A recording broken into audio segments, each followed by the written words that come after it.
Welcome back, class 12th. Let's continue our ninth chapter. We are discussing factors affecting financing decision, in which first factor, trading on equity, we have discussed. Trading on equity means to increase shareholders' wealth by using fixed financial charges. Fixed financial charges means like interest. अगर एक company अपनी capital structure में debt capital को introduce करती है तो इससे share holders की जो वेल्थ है वो मैक्सिमम होती है। और इसका एग्जांपल भी हमने देखा था, फर्स्ट एग्जांपल जिसमें कि कंपनी ने कोई भी डेट कैपिटल यूज़ नहीं की थी। सेकंड एग्जांपल में कंपनी ने इक्विटी कैपिटल और डेट कैपिटल यूज़ की थी। और थर्ड एग्जांपल में कंपनी ने इक्विटी कैपिटल भी यूज़ की थी, डेट कैपिटल भी यूज़ की थी और प्रेफरेंस कैपिटल भी यूज़ की थी। और उसमें जो अर्निंग पर शेयर है वो सबसे ज़्यादा है। इट मीन्स जहाँ कंपनी फिक्स चार्जेस को इंक्लूड करती है तो वहाँ पे शेयर होल्डर्स की वेल्थ भी इंक्रीज होती है। Okay, so now let's discuss remaining factors of financing decision. First factor is trading on equity. Now second factor is cash flow position. Company की कैश फ्लो पोजीशन कैसी है ये financing decision को बहुत ज़्यादा इफ़ेक्ट करेगा। अगर स्ट्रॉन्ग कैश फ्लो पोजीशन है तो कंपनी डेट से भी फाइनेंस कलेक्ट कर सकती है, ठीक है, बिकॉज डेट को वापस थोड़े दिनों बाद कंपनी को लौटाना होता है। जबकि अगर इक्विटी शेयर्स से कंपनी ने कैपिटल अरेंज की है तो उसको कंपनी अपनी लाइफ में नहीं रिटर्न करेगी। तो मीन्स कि डेट जो कैपिटल है उसका रिडम्पशन कंपनी को जल्दी करना होता है, ठीक है। लेकिन डेट पे जो इंटरेस्ट है वो बहुत नॉमिनल इंटरेस्ट लाइक 10% और 12% इंटरेस्ट, ज़्यादा से ज़्यादा इतना ही देना होता है। तो cash flow position financing decision को बहुत ज़्यादा इफ़ेक्ट करता है। नेक्स्ट उसके बाद में जो इसका फैक्टर है वो है इंटरेस्ट कवरेज रेशियो। अब इंटरेस्ट कवरेज रेशियो क्या है, इसका एक फॉर्मूला है कि जितना भी earning before interest and tax है, ठीक है, उसको इंटरेस्ट से डिवाइड किया जाता है। इंटरेस्ट मीन्स जो डिबेंचर इंटरेस्ट, ठीक है। अब डिबेंचर इंटरेस्ट से उसको डिवाइड कर लिया, अब वो उसका EBIT वो रेशियो जितना ज़्यादा आएगा मीन्स कंपनी की स्ट्रॉन्ग पोजीशन है।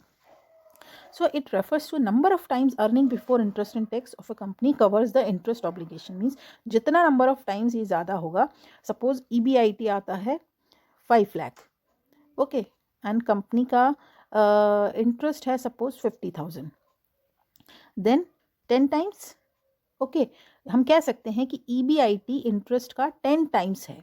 तो अब ये 10 टाइम्स ही ये इंटरेस्ट कवरेज रेशियो होगा। So high interest coverage ratio indicates that company can have more of borrowed funds, ठीक है। जहाँ पे ये कवरेज रेशियो हाई होता है तो कंपनी डेट कैपिटल को ज़्यादा यूज़ करेगी। अगर ये रेशियो कंपनी का लो आ रहा है तो कंपनी डेट कैपिटल को ज़्यादा यूज़ नहीं कर पाएगी। Okay, so this coverage ratio also affects financing decision. Now next factor is return on investment. Company का ROI कितना है, ठीक है। If return on investment is higher than the rate of interest on debt, then it will be beneficial for a firm to raise finance through borrowed funds.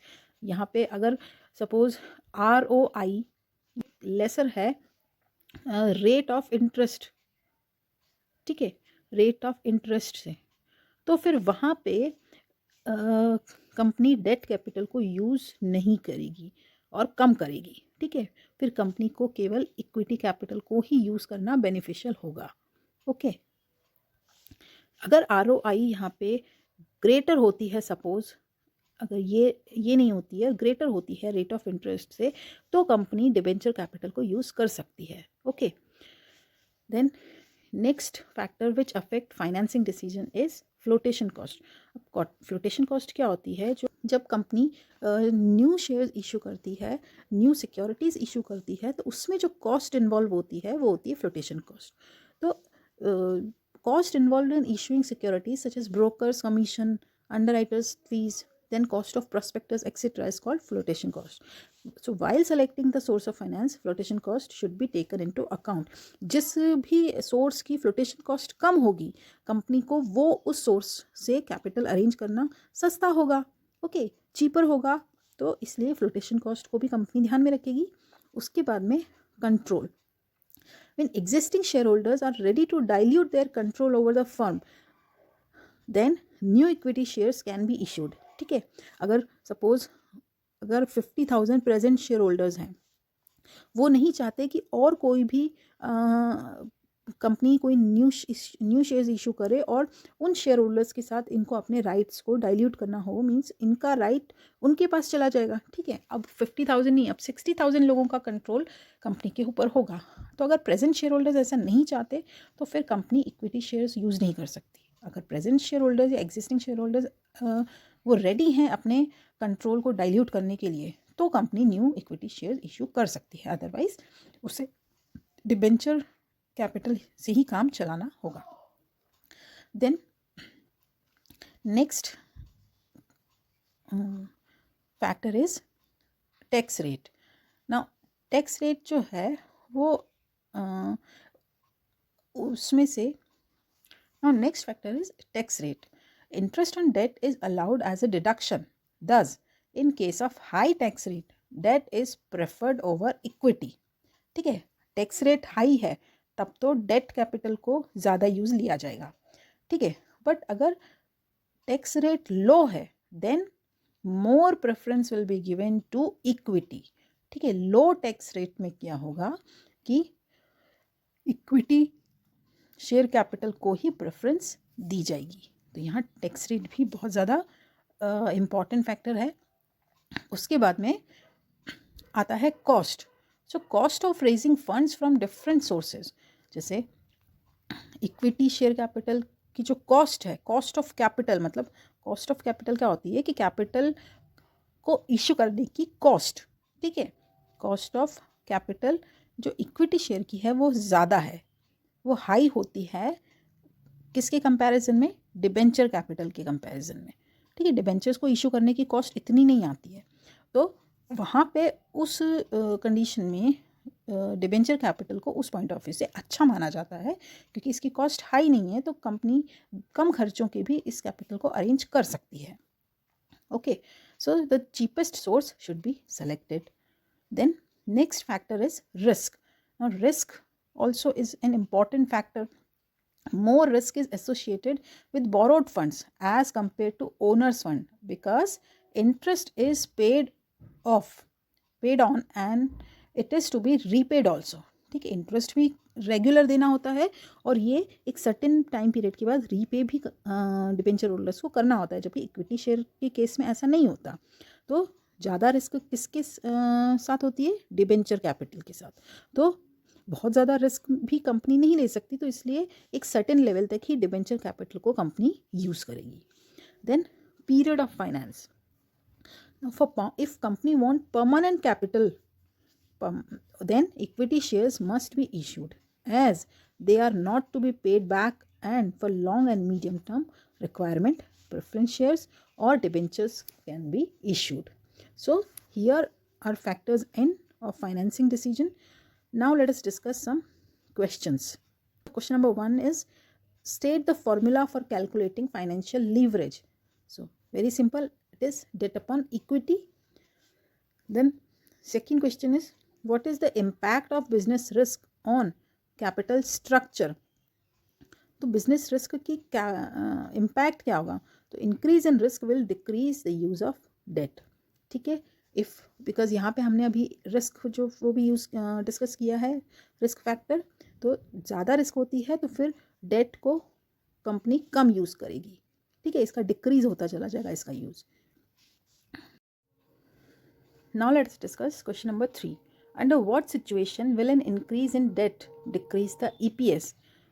किन situations में जब debt increase हो रही है तो EPS डिक्रीज होगी? देखिए, ये होता है जब रेट ROI भी कह सकते हैं, रिटर्न ऑन इन्वेस्टमेंट, या ROR भी कह सकते हैं इसको. ठीक है, ROI या ROR जब ये लेस हो किससे? रेट ऑफ इंटरेस्ट से. ठीक है, rate of interest, suppose ROI रह जाता है 8% और रेट ऑफ इंटरेस्ट रह जाता है 10%, तो ये इससे कम है। उस केस में क्या होगा, जब डेट अगर कैपिटल को यूज़ ज़्यादा किया जाएगा तो उससे इनकी EPS अर्निंग पर शेयर और कम होती चली जाएगी, क्योंकि इससे उन पे फिक्स्ड कैपिटल चार्जेस का बोझ ज़्यादा होगा। ठीक है, next question is cost of debt is lower that the cost of equity share capital, give reason why, ऐसा क्यों होता है। फिर एक और क्वेश्चन है why even then a company can not work only with debt. भाई जब डेट कैपिटल इतनी सस्ती है, डेट कलेक्ट करने की जो कॉस्ट है वो कम होती है किससे, इक्विटी शेयर कैपिटल को कलेक्ट करने की कॉस्ट से, तो फिर कंपनी केवल डेट कैपिटल से क्यों नहीं चल सकती या क्यों नहीं वर्क कर सकती। डिबेंचर कैपिटल हुई या प्रेफरेंस शेयर कैपिटल हुई या इक्विटी हुई, तो इन सब में सबसे ज़्यादा जो परमानेंट सोर्स ऑफ कैपिटल है वो इक्विटी शेयर कैपिटल ही है। ठीक है, तो इक्विटी शेयर्स को इशू करने के लिए अंडरराइटर्स कमीशन भी देना होता है। ठीक है, या फिर उन कंपनी को प्रॉस्पेक्टस भी प्रिंट कराना होता है, कंपनी को बहुत सारी लीगल फॉर्मेलिटीज़ करनी होती हैं। ठीक है, तो इसलिए इक्विटी शेयर्स इशू करने की कॉस्ट सबसे ज़्यादा होती है। तो इसीलिए इक्विटी शेयर कैपिटल जो है एक परमानेंट सोर्स ऑफ कैपिटल है। और उसके बाद सेकंड चीज़ क्या है कि ये रिस्की कैपिटल भी प्रोवाइड करवाता है। ठीक है, अब रिस्क किसके पॉइंट ऑफ व्यू से, अगर हम शेयर होल्डर्स के पर्सपेक्टिव से देखें तो शेयर होल्डर्स के पर्सपेक्टिव से इक्विटी शेयर कैपिटल है वो बहुत ज़्यादा रिस्की कैपिटल है। ठीक है, ये रिस्की कैपिटल है बिकॉज इन पे ना तो डिविडेंड फिक्स होता है। ठीक है, डिविडेंड मिला तो भी ठीक, नहीं मिला तो भी ठीक। फिर इक्विटी शेयर को कभी भी कंपनी अपनी लाइफ टाइम में उसका प्रिंसिपल अमाउंट कभी भी रिटर्न नहीं करती, तो ये तो शेयर होल्डर्स के पॉइंट ऑफ व्यू से सबसे ज़्यादा रिस्की कैपिटल है। ठीक है, next question, what is favourable financial leverage. अब फाइनेंशियल लीवरेज जो है वो फेवरेबल कौन सा होता है, तो इसमें जब कैपिटल स्ट्रक्चर में मोर डेट देन इक्विटी, तो वो फेवरेबल फाइनेंशियल लीवरेज होता है। The higher the ratio, because financial leverage का फॉर्मूला क्या है, डेट अपॉन इक्विटी। ठीक है, और सेकंड उसमें ये भी कंडीशन है कि higher the leverage stronger the position. ठीक है, बिकॉज कंपनी के पास केवल डिवेंचर कैपिटल के रूप में केवल इंटरेस्ट ही पे करना है। ठीक है, तो यहाँ पे when capital structure has more debt than equity, then favorable financial leverage it would be. Then last question, Amita Limited does not have any debt in its capital structure, but Kajal Limited has debt at 15% in its capital structure. Rate of return of both companies is 20%. So which company enjoys the benefit of trading on equity and why? So the company, whoever is using the debt capital in its capital structure will enjoy the benefit of trading on equity. So here the company Kajol Limited is using debt capital, so it is a tax deductible item, so company will enjoy the benefit of trading on equity. Okay, now after this investment decision, this we will discuss in our next video. Till then, God bless you. Thank you.